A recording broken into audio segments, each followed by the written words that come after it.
दोस्तों, कैसे हो आप सब। दोस्तों, हम लोग पढ़ रहे थे मैं भी बाकेलाल कॉमिक्स, जो कि पहले पार्ट को मैंने इस चैनल पे ऑलरेडी अपलोड कर दिया है।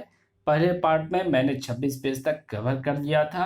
अब इस पार्ट में मैं इसके आगे कवर करूंगा। दोस्तों, अगर पहले पार्ट को आपने नहीं देखा है तो प्लीज़ आप पहले पार्ट सबसे पहले जा कर के देखिए, तब भी आपको पूरी की पूरी कहानी समझ में आएगी।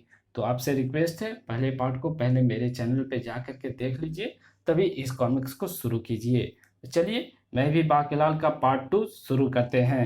ये 26 पेज जैसा कि आप स्क्रीन पे देख रहे हैं, ये 26 पेज तक मैंने कवर कर लिया था। तुझे तुझे तो अब कुतरेगी दिमके। उफ, ये तो दिमके की बॉम्बी है। वो दिमकों के हमले से बचने के लिए बाकेलाल पानी में कूद गया। मुझे उसे रोकना ही होगा। उफ, ये दिमके तो बुरी तरह काट रही हैं। छपाक। शीघ्र ही दिमकों से छुटकारा पाकर बाकेलाल तालाब से बाहर निकला। ये तो वो अभी अधिक दूर नहीं गया होगा। मैं तो अभी गया ही नहीं था। मुझे पता था कि तू तालाब से शीघ्र ही बाहर आएगा और फिर सीधा महल पहुंचेगा। मगर अब मैं तुझे इस रस्सी से बांध दूंगा ताकि जंगली जानवर तुझे खा पी कर नक्की करें। अच्छा वाकिलाल, अब मैं चलता हूँ। नहीं, शेर आ गया तो। इधर संकट समाधानाचार्य के पास उन लोगों की भीड़ पहुंच चुकी थी जिसका भला बाके के हाथों हुआ था। अरे, आपकी ऐसी अवस्था किस प्रकार हुई? और अदृश्य शक्ति द्वारा हमें हमारी रहस्यमय पिटाई का रहस्य आपको बताना ही होगा। गुर्र, तुम्हारी पिटाई का कारण भी वही है जिसके हाथों तुम्हारा भला हुआ। बाकेलाल, बचाओ, कोई है? ये तो बाकेलाल का स्वर है। ये रहा बाकेलाल, ये तो बंधा हुआ है। मुझको खोलो। ऐसे ही सूद दें या नहीं नहीं, पहले इसको खोल दो ताकि इस पर चारों तरफ से पड़ सके। गुर्र, फिर धार लात। आह, इससे अच्छा तो मुझे शेर को खा जाने देते। इतने भयानक अंदाज में कौन हंस रहा है? भयानक हंसी वाला प्राणी सामने ही था। अब तू मेरे गणासे की धार का निशाना बनेगा। तेरे रक्त का तिलक करते मैं अमर हो जाऊंगा। नहीं, अगर तुमने मेरा सिर धड़ से जुदा कर दिया तो उन सब निर्दोष लोगों का सिर भी धड़ से जुदा हो जाएगा जिनका भला मेरे कहने से बाकेलाल के हाथों हुआ है। तो उससे मुझे क्या हानि होगी? मैं तो तेरा सिर अवश्य काटूंगा। मगर मैं ये क्या, गणासा गर्दन पर चला क्यों नहीं पा रहा? नहीं, और ये मेरे हाथों से छूटकर मेरी गर्दन को ठीक ऐसे ही काट रहा है जैसे लकड़ी को आधी काटती है। बू आए, ये चमत्कार किस प्रकार हुआ? कहीं थोड़ी देर पहले तुम्हें किसी ने पीटा तो नहीं था? बू हाँ, बाकेलाल ने पीटा था। बू लेकिन मेरी पिटाई से तेरी कटाई का क्या संबंध है? मुझे पिटाई देव का शाप मिला हुआ है कि अगर मैंने किसी पीटे हुए व्यक्ति पर जानलेवा हमला किया तो वो हमला उल्टे मुझ पर ही होगा।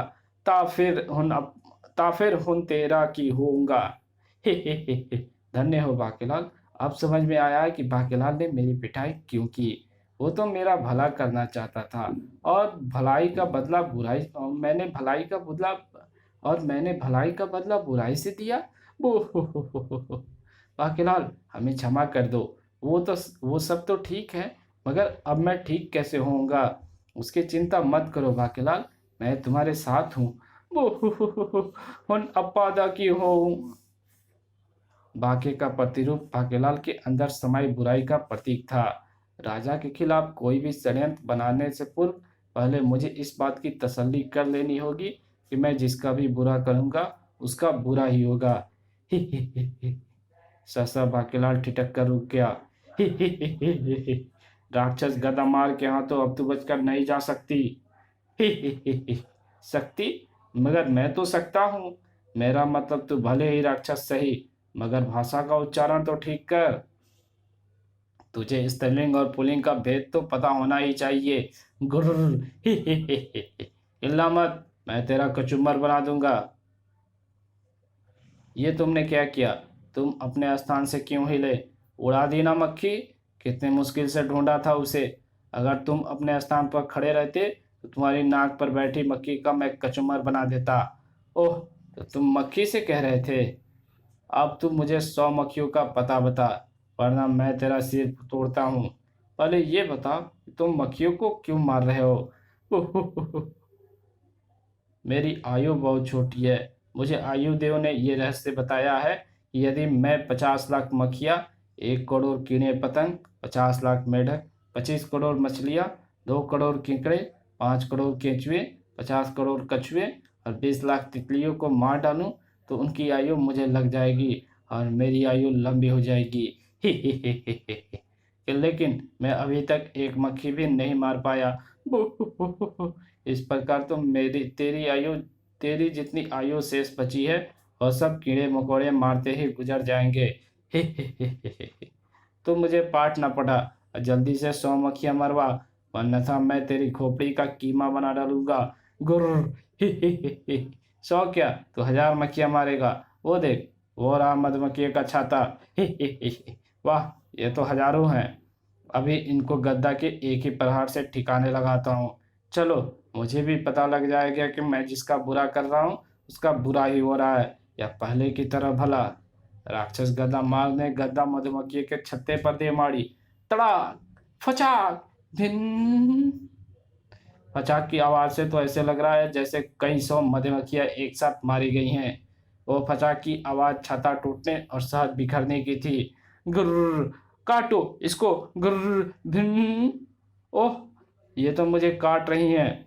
राक्षसों के चीखों के स्वर सुनकर लग रहा है कि मैं इस बार उसका भला नहीं होगा। बचाओ। थोड़ी देर बाद बाकेलाल उस कोटर से बाहर निकला। राक्षस की चीखें अब सुनाई नहीं पड़ रही हैं। अरे, ये चट्टान कुछ देर पहले तो यहाँ नहीं था। आह, मैं चट्टान नहीं हूँ, राक्षस गदामार हूँ। मक्खियों ने काट काट कर मुझे सुझाकर मेरी हालत कर दी है। ओह, मैं तो तेरे कहने पर ही हजारों मक्खियों का पता तुझे बताया था। बाकेलाल, इस हालत में मैं अपना काम कैसे पूरा करूंगा? अगर मैंने अपना काम पूरा नहीं किया तो शीघ्र ही मेरी मृत्यु हो जाएगी। मुझे तुम पर दया आ रही है गदामार। मैं तुझे एक ऐसा उपाय बता सकता हूँ कि तुझे इतने कीट पतंगों या जीव जंतुओं को मारने की आवश्यकता ही नहीं पड़ेगी और तेरा काम भी पूरा हो जाएगा। क्या सच? वो उपाय क्या है? वो उपाय मैं तुझे बता दूंगा गद्दा मार, किंतु तुझे मेरा एक काम करना होगा। मैं कुछ भी करने को तैयार हूँ। जान है तो जहान है। चल, जल्दी से काम बता। तुझे मुझे मारना होगा। क्या मुझे? हाँ, अगर तू ये काम करने करने की हामी भरे तो मैं तुझे दीर्घायु होने का उपाय बताऊं। ठीक है, मेरा क्या जाता है। यदि तू मेरे हाथों मरकर प्रसन्न है तो मैं तुझे मार दूंगा। वैसे भी मैं राक्षस हूँ, आदमी मारना मेरा शौक है। मैं तो अपना काम होने के बाद भी तुझे मार देता। तो फिर ठीक है, अब उपाय सुन। कल करवा चौथ है। इस दिन विवाहित स्त्रियां अपने पतियों के दीर्घायु के लिए करवा चौथ का व्रत रखती है।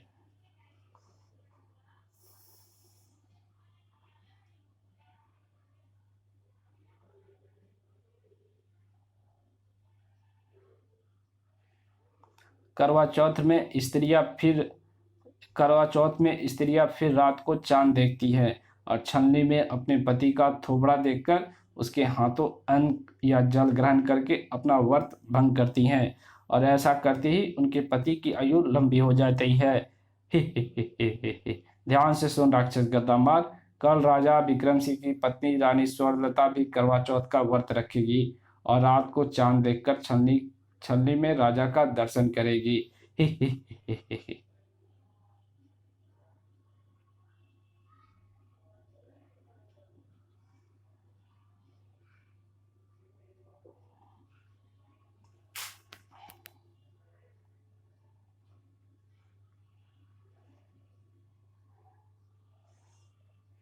यदि उस समय तुम वहां पर पहुंचकर राजा के स्थान पर अपनी सूरत रानी स्वर्णलता को छलनी में दिखा दे तो राजा के स्थान पर तेरी आयु लंबी हो जाएगी। ये तो बड़ा आसान तरीका है आयु लंबी करने का। इस प्रकार राजा विक्रम सिंह के स्थान पर मेरी आयु लंबी हो जाएगी और राजा की आयु छोटी हो जाएगी, क्योंकि मेरी शेष आयु उसको हस्तांतरित हो जाएगी। स्त्रियों को करवा चौथ को रात्रि चंद्रोदय की बड़ी बेसब्री से प्रतीक्षा रहती है। चांद निकल आया। आह, भूख के मारे मैं तो हिल भी नहीं पा रही हूँ। महारानी जी को सावधानी से बाहर ले चलो, शीघ्र ही।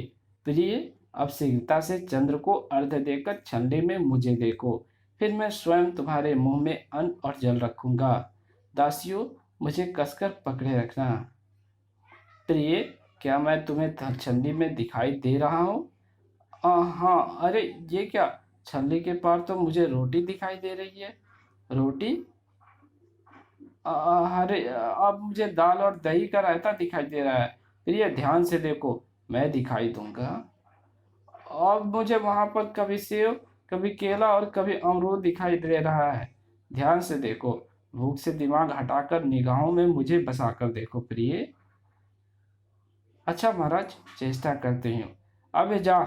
आह, हाँ महाराज, अब मुझे आपका चेहरा दिखाई दे रहा है, किंतु ये क्या, आपका चेहरा इतना डरावना कैसे हो गया? छलनी में आपकी सूरत, आपकी असली सूरत दिखाई पड़ रही है क्या? प्रिय, तुमने छलनी में मेरे स्थान पर राक्षस का चेहरा देख लिया, तब फिर हुन त्वाड़ा की हो महाराज। ओए राजा, तेरी बच गया बाजा, क्योंकि रानी द्वारा छलनी में मेरी सूरत देखते ही मेरी कम आयु तुझे लग गई और तेरी लंबी आयु मुझे लग गई। अपनी तो निकल पड़ी रे। नहीं, सैनिकों, पकड़ लो इसे। मगर पकड़कर कहाँ रखेंगे? सैनिकों, इसको खत्म कर दो। अब तो मैं तुम्हें खत्म करूंगा। आह, आह। राजा, तू तो थोड़ी देर में वैसे ही मर जाएगा, क्योंकि मेरी मृत्यु अब तुझे आएगी। दुष्ट, आने दे बाकीलाल को, वो तुझे चुटकियों में मसल डालेगा। बाकीलाल, अब मैं उसे ही खत्म करने जा रहा हूँ। तुझे कब से कह रहा था महारानी की जल्दी से मेरी सूरत छलनी में देखकर अपना व्रत भंग करो, किंतु तुम्हें तो हर ओर खाना ही खाना दिखाई पड़ रहा था। महाराज, होना पैदा की होगा। राक्षस के वहां से जाते ही, बाकीलाल, तुम कहाँ चले गए थे? तुम्हारे पीछे से एक बहुत बड़ा अनर्थ हो गया। महाराज, आप व्यर्थ की चिंता मत करो, सब कुछ ठीक होगा। मैं जानता था यदि जंगल में शेर से बच गया तो दूसरा बाकीलाल भी चुप नहीं बैठेगा, और यदि वो इस ओर आया तो उसकी गर्दन मरोड़ने के लिए उसे मिलेगी राक्षस गदा मार। इसलिए मैंने राक्षस के सामने ये शर्त रखी कि उसे मुझे मारना होगा। वो तो मेरे धोखे से दूसरे बाकीलाल को मार देगा और मेरा रास्ता साफ हो जाएगा। इधर विक्रम सिंह की आयु छोटी हो चुकी है, मोटा किसी भी क्षण मर जाएगा। बाकीलाल, तुम क्या सोच रहे हो? वो मारा, इस बार पर मेरी योजना की टांग नहीं टूटेगी और मैं विशालगढ़ का राजा बनकर रहूंगा। महाराज, मैं यही सोच रहा हूँ कि उस राक्षस को किस प्रकार समाप्त करूं, जिससे कि उससे आपकी छीनी हुई उम्र भी वापस मिल जाए। बाकीलाल, जो कुछ भी करना है वो शीघ्र ही करना होगा। ठीक है महाराज, आप मेरी प्रतीक्षा करें, मैं उस राक्षस का वध करने जाता हूँ। सुबह से भूखी प्यासी मैं मरी और उम्र मेरे स्वामी के स्थान पर उस शैतान की लंबी हो गई। हुन फिर अपाद क्यों हो? राक्षस बड़ी तीव्रता के साथ बाकीलाल के साथ हुए समझौते के तहत उसकी खोज में आगे बढ़ा जा रहा था। बाकीलाल को दिखाई पड़ते ही उसकी गर्दन तो मैं मुर्गी के चूजे की भांति तोड़ डालूंगा। बाकीलाल भी उसी ओर आ रहा था। मिल गया। राक्षस! बाकीलाल, मैं तुझे मारता तो नहीं, क्योंकि तेरे कारण ही मुझे राजा विक्रम सिंह की शेष आयु प्राप्त हुई है, और विक्रम सिंह मेरी आयु पाकर अब बस कुछ ही देर का मेहमान है। किंतु तूने ही मुझे कहा था, यदि ऐसा हो गया तो मुझे तुम्हें समाप्त करना होगा। मैं समझ गया, इसे किस बाकीलाल ने अपनी हत्या करने का आदेश दिया है। मुझे इसके प्रहारों से बचना होगा। वो बाकीलाल भी ये सारा नज़ारा अपनी आंखों से देख रहा था। राक्षस मेरे जुड़वा को अब नहीं छोड़ेगा। उसके मरते ही मुझे बस ये ऐलान करना होगा कि वो बाकीलाल कोई बहरूपिया था, और इधर फिर महाराज के मरते ही मुझे राजा बनाया जाएगा। हे सिद्ध पुरुष, आप ही कुछ करें, अन्यथा वो दुष्ट राक्षस बाकीलाल को मार डालेगा। अरे, तू तो बचता ही जा रहा है, तो फिर ठीक है। अब मैं गधेड़ी मंत्र पढ़ता हूँ, उससे ये गद्दा तेरा सिर फोड़कर ही वापस आएगी। एक गधे ने दूसरे गधे से कहा, गधे गधे, तू गधा मैं घोड़ा। बाकीलाल, ये था गधेड़ी मंत्र। अब मैं गद्दा फेंक रहा हूँ। अब तू जहाँ भी जाएगा ये गद्दा तुझे ढूंढकर तेरा सिर फोड़ेगी। ठहरो ठहरो गद्दा मार, क्या तुम्हें बाकेलाल ने ही राजा विक्रम सिंह के स्थान पर छलनी में अपना शक्ल दिखाने को कहा था? हाँ मूर्ख, तू छला गया। मैंने विक्रम सिंह की कुंडली देख रखी है। वास्तव में मृत्यु तो विक्रम सिंह की निकट थी, अल्पायु तो राजा विक्रम सिंह था। छलनी में उसके स्थान पर रानी को अपनी सूरत दिखाकर तूने अपनी दीर्घायु उसे दे दी और उसकी अल्पायु ले ली। क्या बकते हो? तू मरने वाला है, तेरे सिर पर काल नाच रहा है। जरा सोचो, रानी ने अपने पति की दीर्घायु के लिए ही तो व्रत रखा था। उसका व्रत सार्थक हो गया। जिसने तुम्हें ऐसा करने को कहा वो बहरूपिया बाकेलाल है। वो तुम्हारे साथ साथ इस बेचारे असली बाकेलाल को भी मारकर विशालगढ़ का राजा बनना चाहता है। इसलिए इसने खुद को तुम्हारे हाथों मरवाने की शर्त रखी थी, अन्यथा अपनी मरने की शर्त कौन रखता है मूर्ख। किंतु अगर ऐसी बात है तो फिर जिसने मुझे मेरी अल्पायु के विषय में बताया वो झूठ कैसे बोल सकता है? उसने सत्य ही बोला होगा, किंतु मूर्ख राक्षसों की उम्र हजारों वर्ष होती है। हो सकता है कि उसके कहने का तात्पर्य कुछ 100 वर्ष की अल्पायु से हो, जबकि इंसान की आयु तो 60-70 या अधिक से अधिक 100 वर्ष ही होती है, जिसमें से विक्रम सिंह 50 व्यतीत कर चुका है। तो फिर हुन अपादा क्यों हूँ? अरे वो सिद्ध पुरुष जी, मैनू बचा लो। आखिर सिद्ध पुरुष ने अपना चक्कर चला ही दिया। अगर तू उसी छलनी में से राजा की सूरत देख ले तो तेरी उम्र तुझे वापस मिल जाएगी। मैं वो छलनी राक्षस के हाथ नहीं लगने दूंगा। राक्षस गदामार छलनी लाने वापस महल को भागा। ये आपने क्या किया? अगर ऐसा हो गया तो राजा विक्रम सिंह मर जाएंगे और दुष्ट बाकीलाल राजा बन जाएगा। वो तो मुझे पाखंडी धूर्त या बहुरूपिया बताकर या तो मरवा डालेगा या फिर कैद में डाल देगा। उसके पास षड्यंत्रकारी मस्तिष्क है। मैं तो शरीफ आदमी उसके षड्यंत्रों का सामना नहीं कर पाऊंगा। मूर्ख बाकेलाल, जो कुछ हुआ उससे राक्षस की आयु तो लंबी भी हो चुकी है। अब विक्रम सिंह के सिर पर काल नाच रहा है। मैंने राक्षस को महाराज की उम्र वापस करने का तरीका बताया है, ना कि राक्षस को उसकी अधिक उम्र बढ़ाने का। किंतु अब उस दूसरे बाकेलाल को भी तुरंत ढूंढना होगा। वो महल में ही होगा।